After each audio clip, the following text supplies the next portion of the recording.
Actu Debout, prenez votre temps et abonnez-vous à la chaîne, cela nous aide beaucoup et nous encourage à continuer à faire du bon contenu.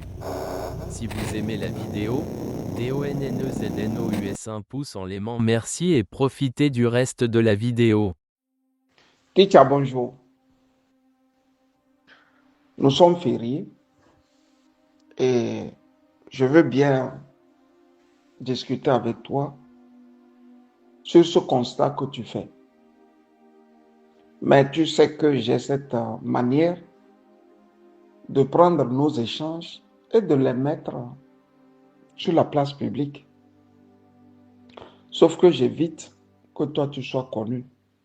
Donc ce que toi tu dis n'est pas connu des Togolais. Comme pour te dire que quand ils m'abattent moi, toi tu peux continuer le combat. Le bon stratège ne livre pas. Et le chef de file et ses subordonnés. Ticha, tu m'as laissé deux mots qui m'ont fait réfléchir. Comme je suis férié aujourd'hui,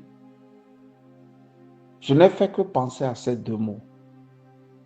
L'oubli et le déni qui caractérisent le peuple togolais.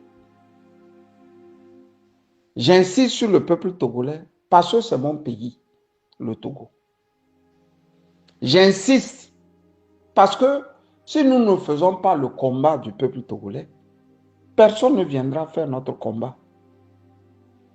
Les gens sont préoccupés à faire le combat de leur pays. Quand tu prends le professeur Nyamsi Franklin, tu vas te rendre compte qu'il fait déjà beaucoup pour le Togo. Mais c'est insuffisant. Pourquoi c'est insuffisant? Parce qu'il y a des réalités sociopolitiques du Togo que lui ne peut pas connaître. Même s'il veut connaître, le détail près, il ne peut pas connaître. Si tu prends Nathalie Yamb, tu as les mêmes choses. Si tu prends les Bandakani, qui font un travail pour le peuple togolais, tu vas te rendre compte qu'il y a toujours des insuffisances.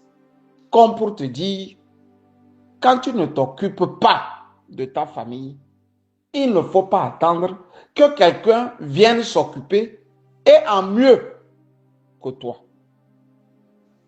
Ce sont de braves Africains que moi je respecte beaucoup. Parce que rarement moi je parle de leur pays, du Cameroun, du Burkina, du Niger, du Mali, et ainsi de suite, ainsi de suite. Je ne dirais pas qu'il n'y a pas des Togolais pour parler des autres pays. Mais il y a comme si un mal profond rongeait le peuple togolais. L'oubli et le déni.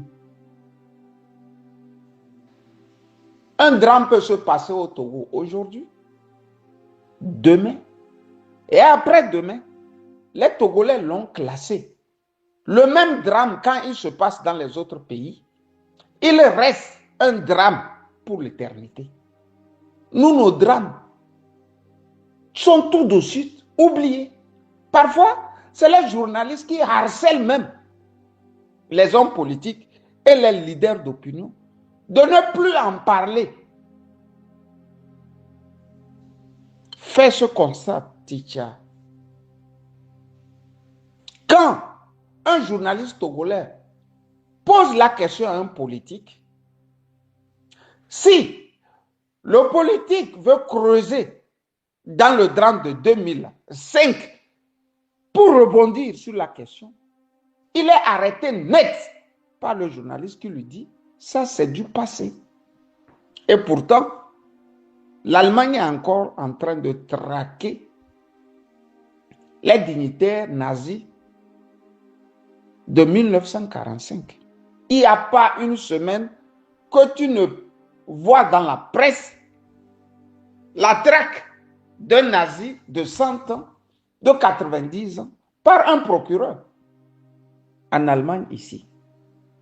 Fin de course. Il est comme si aujourd'hui, tu peux tuer au Togo, tu peux voler au Togo, et que demain, tu sois gracié. Curieusement par le peuple lui-même. Sinon, ce que les Bodjona ont fait au peuple togolais, un peuple mûr et mature ne devrait pas dérouler le tapis rouge pour ces gens. Je reprends. Quand tu vois le cheminement des Pascal Bodjona, des Ingrid Dawade, le cheminement de beaucoup d'officiers, des proches de Faure Gnassingbé, il n'y a pas une raison que le peuple les acclame. Chose curieuse, à Lomé, ils ont des quartiers qui portent leur nom. Ils ont des quartiers qui portent leur nom. Ça, c'est l'oubli. Le déni. Ticha. Au Togo, tu peux voir la réalité et dire que non, ce n'est pas ça. La réalité est là, implacable, cruelle. Et tu dis ce n'est pas ça. Ticha, il y a à peine 4 semaines, quand nous avions dit aux Togolais que le meeting que l'ANC, quelques patrons de partis politiques ont improvisé dans un petit stade à Lomé, n'était qu'un meeting politique. Tomates, œufs pourris, cailloux, injures, colibés, on a tout supporté. Jalousie, il n'y a pas de mots qu'on ne nous a pas dit. Ou lancé. Et pourtant, c'est la réalité. C'est dans quel pays on combat un dictateur? Lequel dictateur, lui, chaque jour, se lève et parle des nouvelles données qu'il va imposer au peuple. Et ceux qui le combattent ont tout le temps. Je dis tout le temps. Pour lui donner un répit. Tu vois que depuis qu'ils sont allés faire ce babisoto dans le stade, tout le monde est rentré à la maison et Maïso a coupé. Tu n'as jamais plus vu un homme politique faire une sortie. Teacher, c'est malsain, c'est triste. Et la question qui taraude l'esprit est celle-ci. Comment sommes-nous arrivés à là? Comment sommes-nous arrivés à un moment où un peuple est devenu amorphe? Tout un peuple tétanisé, tout un peuple qui ne croit plus. C'est-à-dire, il n'y a plus d'espoir, quoi. C'est comme quand un déluge passe dans un pays. Les Togolais se lèvent, et je ne parle pas seulement des Togolais, de l'intérieur, qui doivent faire face à la dictature. Même dans la diaspora, il y a comme si tout le monde s'est mis à se dire, bon, le cas là est foutu, il faut passer à autre chose. Si tu regardes très bien, tu analyses très bien, tu diagnostiques très bien, il y a comme s'ils ont même accepté la 5e République. Ils donnent même l'impression d'avoir accepté la 5e République. Et le déni se trouve dans le détail. Tu sais très bien qu'avec la nouvelle constitution parlementaire, le président est un bouquet de fleurs. C'est-à-dire qu'il n'a absolument aucun rôle à part inaugurer les chrysanthèmes. Aucun. Chaque jour que Dieu fait, la presse, c'est-à-dire la presse du pouvoir, même celle de l'opposition, est là à traumatiser le peuple en le disant, mais c'est qui Faure va nommer comme président. Ils vont même jusqu'à donner les noms de Gilles-Christ Olympio. Mais au même moment, on dit au peuple là, même si c'est le pape Faure avait nommé, il n'a aucun rôle. Mais à partir du moment où il n'a aucun rôle à jouer dans vos vies quotidiennes, pourquoi vous voulez connaître c'est qui? Tu vois comment un peuple peut verser dans le déni, dans le refus de voir la réalité. On dit au peuple, nous là, nous sommes des journalistes, il y a des leaders d'opinion, il y a des Togolais lambda intelligents qui disent, avec la nouvelle constitution, laissez tomber tous les postes. Le grave poste là, c'est celui que Faure Gnassingbé veut occuper, président du conseil. S'il a tiré à boulet rouge, s'il a tiré un obus, c'est sur ce poste-là, il faut tirer l'obus. Les Togolais te disent non. Nous, on attend le président. Au même moment, on leur dit le président n'a aucun rôle. C'est un bouquet de fleurs que Faure Gnassingbé va déplacer à sa guise. Tu vois, là où tout un peuple est en train de chambrer. On est devenus tous à fond. Mais il y a un jour fatidique qui arrive. Le jour fatidique, au lieu qu'il soit du côté du peuple, il est plutôt du côté du pouvoir. Parce que le jour fatidique, c'est le 6 mai.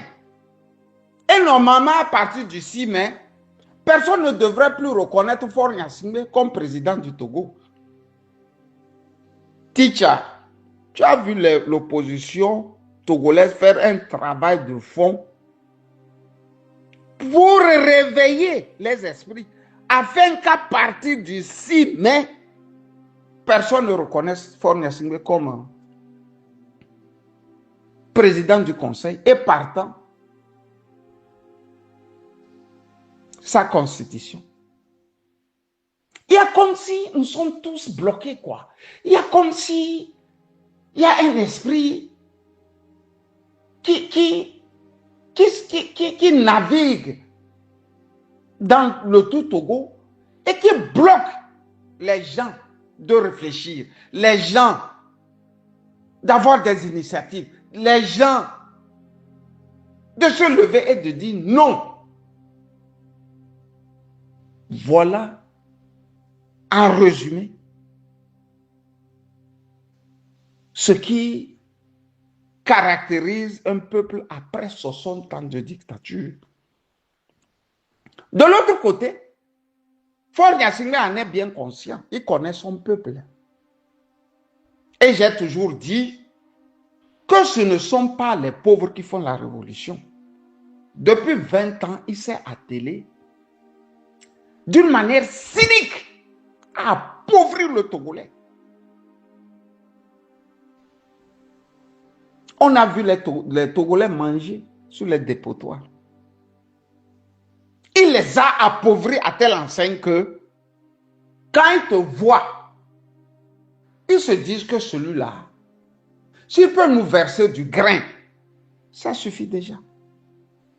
Fin de course, quand ils se lèvent, l'avenir de leurs enfants n'est plus la priorité.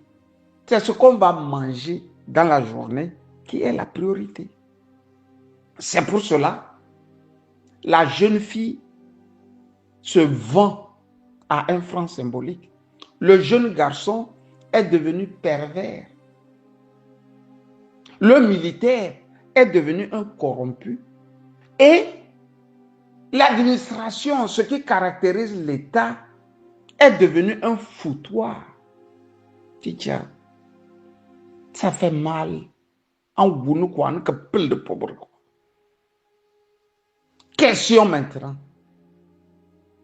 Qu'est-ce qui amène tout un peuple à atteindre ces strates de la vie? Les piliers de la vie. Comment peut-on avoir démissionné au moment même où les peuples sont en train de se battre? J'ai vu un documentaire en Indonésie en Malaisie et en Thaïlande, au Vietnam, en Corée du Nord, où on nous dit que c'est une grande dictature. Et quand tu regardes de près, tous ces pays-là sont en avance même sur la France. Ils sont en avance sur la France.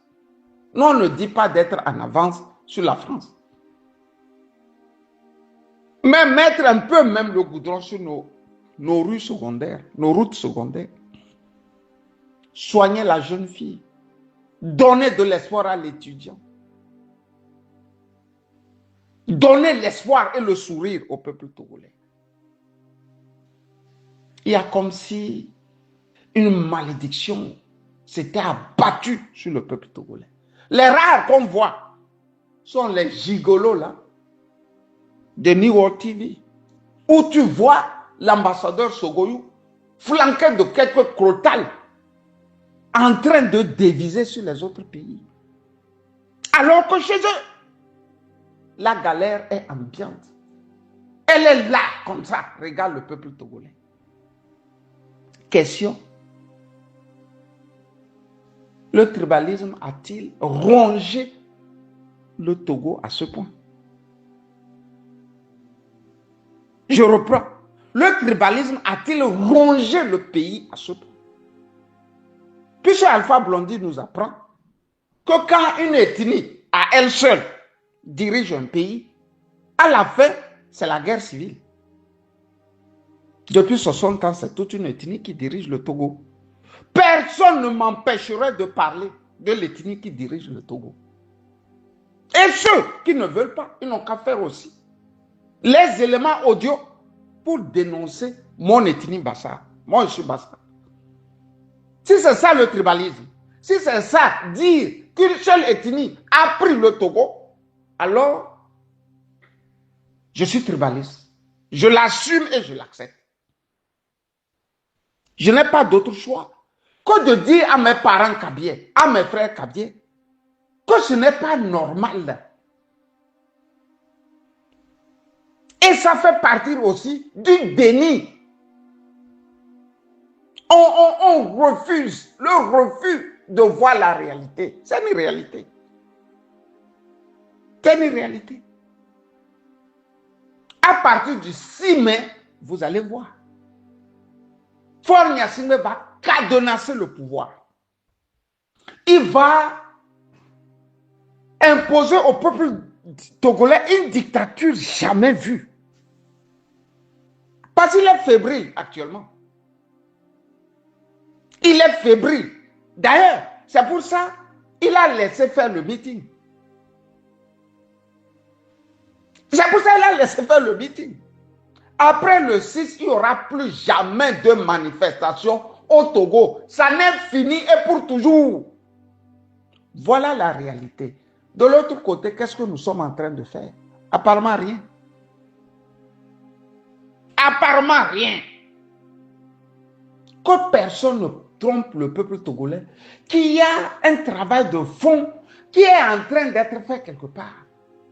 Les Togolais n'aiment pas que je parle comme ça, franc. Il n'y a aucun travail de fond qui se fait dans la diaspora et encore moins dans la diaspora de l'intérieur. Tous les Togolais ont donné l'impression que bon, les dettes sont pipées. Il y a plus fort que nous. On doit se laisser marcher. On doit se laisser faire. Faure Gnassingbé, prends-nous cadeau. Fais de nos vies ce que tu veux. Mais les amis, il y a une note d'espoir. La note d'espoir ici est que c'est quand tout est fini que tout recommence en bien. J'ai voulu dire au peuple togolais, aux jeunes, de se regarder droit dans le rétroviseur et de se dire, il n'y a pas de fatalité dans ce monde. S'il y avait de fatalité, le blé n'allait pas pousser au Burkina. L'ananas n'allait pas pousser au Burkina. Le café, le cacao n'allait pas pousser au Burkina. Et pour l'anecdote, ceux qui vivent en Europe savent que la plupart des mangues nous viennent de Chine. L'histoire rapporte que l'Inde avait, pour l'anniversaire de Mao Tse-tung, envoyé quelques mangues à Mao. Après les avoir dégustées, Mao Tse-tung demanda d'où me viennent ces juteux fruits.